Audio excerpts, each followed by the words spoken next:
Elon Musk यांच्या स्टारलिंकची महाराष्ट्र शासन तंत्रज्ञान विभागासोबत औपचारिक चर्चा दरम्यान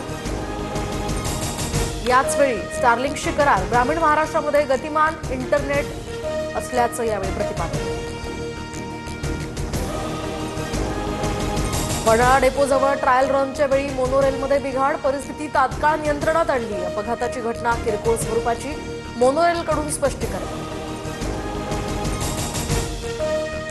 पुण्याच्या खेड तालुक्यामध्ये बिबट्याच्या हल्ल्यात चिमुकला थोडक्यात बचावला. मांजरीचा पाठलाग करत बिबट्या थेट अंगणात आल्याची थरारक दृश्य.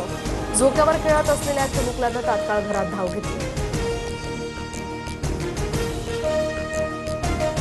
मुंबई क्रिकेट असोसिएशन निवडणुकीचा वाद हायकोर्टात. तुर्तास उमेदवारांची यादी जाहीर करण्यास कोर्टाची अंतरिम मनाई.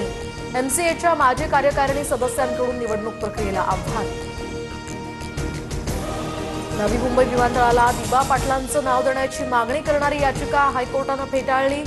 नागरी विमान वाहतूक मंत्रालयाला निर्देश देण्याचा कोणताही अधिकार नाही, हायकोर्टाचं स्पष्टीकरण. बिहारच्या 121 विधानसभा मतदारसंघांमध्ये उद्या पहिल्या टप्प्याचं मतदान, तर उर्वरित 122 जागांवर 11 नोव्हेंबरला मतदान पार पडणार. अनेक मोठे चेहरे रिंगणात. आज आकाशात सुपरमूनचं दर्शन होणार. चंद्र पृथ्वीच्या जवळ असणार. प्रख्यात खगोल अभ्यासक डॉ. सोमणे यांची माहिती.